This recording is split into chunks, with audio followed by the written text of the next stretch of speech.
Hi there, and thanks for joining us for KARE 11 News at noon. I'm Alexis Rogers. We've got a lot to get to, including some breaking news northwest of the metro.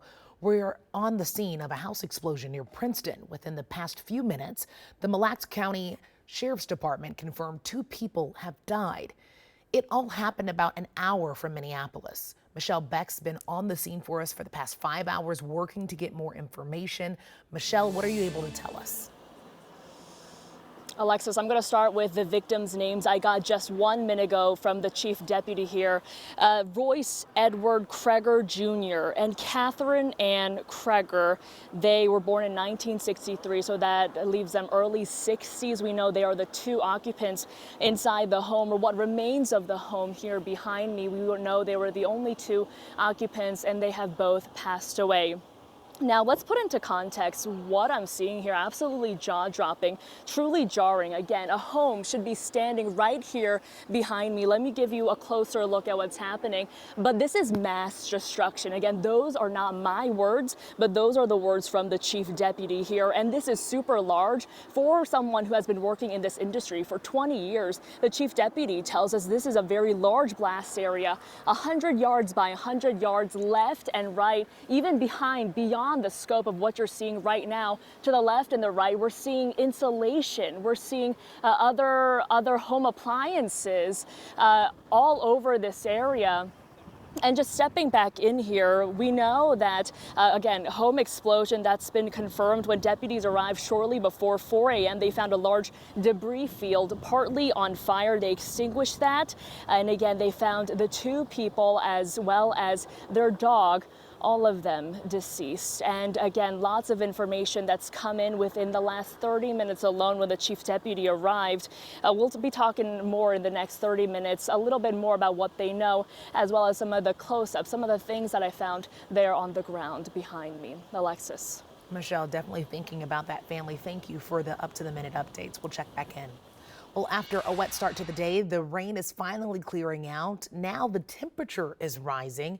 Let's go to Ben Derry in the backyard with your first forecast. Hi, Ben. Hi, Alexis. Yeah, it was certainly a wet start to the day. We picked up about 1/3 of an inch of rain in and around the Twin Cities, but since then the sun has broken out and you can expect overall a pretty pleasant day today with just a small chance at a few popcorn showers later in the day. Here's our radar satellite composite, and you can see across northern Minnesota, northern Wisconsin, that's the swath of rain that passed through earlier today. That low pressure system is still kind of in our vicinity, hanging out over North and South Dakota right now. That will continue to have an impact on our weather over the next couple of days, bringing us small chances at a few popcorn showers here and there. Here's a live look outside. Notice the camera doing a little shake and rocking and rolling right now because it is kind of gusty. South wind at 20 miles per hour, but temperatures are already in the mid-60s. So we're going to reach near 70 degrees for a high temperature again today. Relatively mild, a couple degrees warmer than average, and a few pop-up storms are possible this afternoon, but the best chances east of the metro into central Wisconsin. Hit or miss rain chances will be with us the rest of the week, and we are looking at a mostly dry Mother's Day weekend. We'll have the highlights coming up. Alexis. Ben, thank you. We're also following a big story out of St. Paul where a woman was shot and killed by police last night. Let's get to Cece, who's been following all the developments overnight and into the morning. Cece. Yeah, as of this afternoon, the Minnesota BCA has taken over the investigation. On the BCA's X account, they posted overnight that we'd learn more about this incident once their preliminary investigation is done. But St. Paul police tell us this started just before 7:30 last night. Officers were called out to a home in the Payne-Phelan neighborhood about a suicide in progress. When they got there, a person in the home yelled for them to come inside, and officers found a woman in a back room. We're told police were talking with her when she pulled out a handgun and pointed it at the officers. And that's when they fired their weapons and hit the woman. Medics gave first aid, but she died at the scene. All officers involved in this incident were wearing body cameras that were activated. This video and other evidence will be made available to the Bureau of Criminal Apprehension as part of their investigation. Now, right now, the officers involved are on administrative leave, which is standard. But coming up to you in about 30 minutes, I'll have more about how the officers involved are doing and more about the investigation, too. Many updates needed on this one, Cece. Thank you. Well, just into the newsroom, video of this morning's procession for fallen Egan and Eden Prairie firefighter Joseph Johns. The procession brought his body from the medical examiner's office in Minneapolis to a funeral home in Jordan within the past hour. Johns died while off duty on Sunday while he was with his motorcycle club. Police are still looking for the person who shot him. Well, there are new developments this noon in the Middle East. Israeli military leaders now say they have captured a part of the Rafah crossing in Gaza. It's a major entry point for military aid. Amy Kiley shows us that the concerns that are stemming from the furthered action.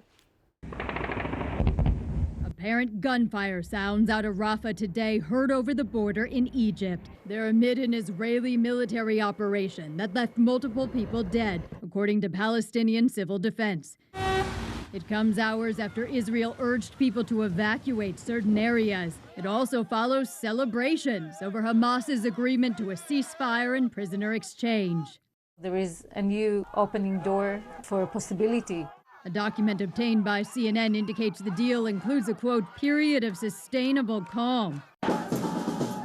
Protesters in Israel are urging their leaders to accept the offer and get back hostages. But Prime Minister Benjamin Netanyahu and his war cabinet aren't on board yet. He wants a ceasefire and a hostage return, but not a permanent ceasefire.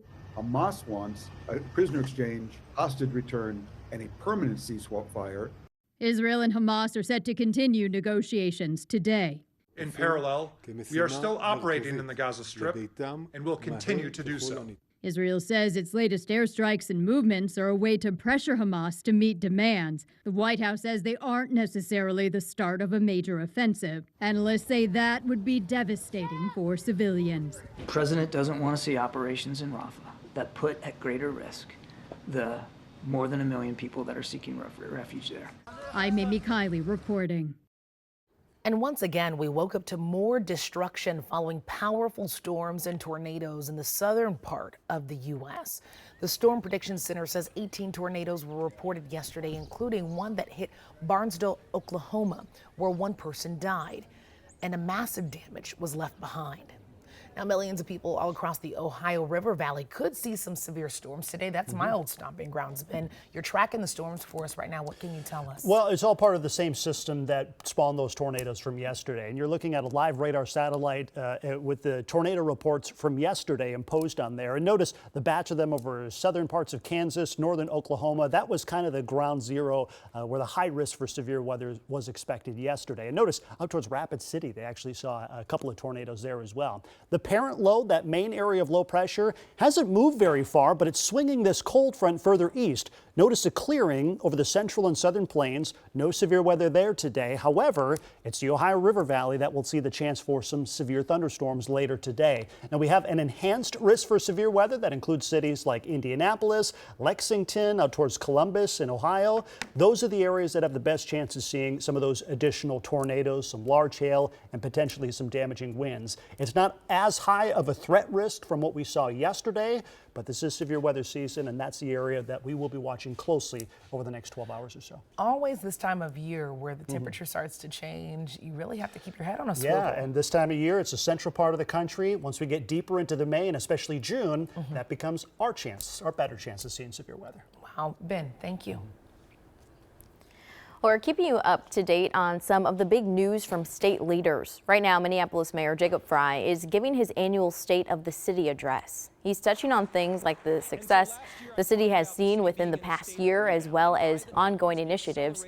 Frey is also looking ahead to future plans for the city. Our crews are there as he gives that speech, and will break down the promises for the city tonight at 5. Today at the state capitol, lawmakers are working to compromise on a minimum wage for rideshare drivers. Lawmakers are suggesting a rate of $1.27 per mile and 49 cents a minute. The Minneapolis ordinance calls to pay drivers $1.40 per mile and 51 cents per minute for the time transporting a rider. Uber and Lyft say they would still leave the state if this change is pushed through. Also at the Capitol today, we're expecting an ethics committee to hear a complaint linked to State Senator Nicole Mitchell's burglary charges. They'll decide if there's cause for a full investigation.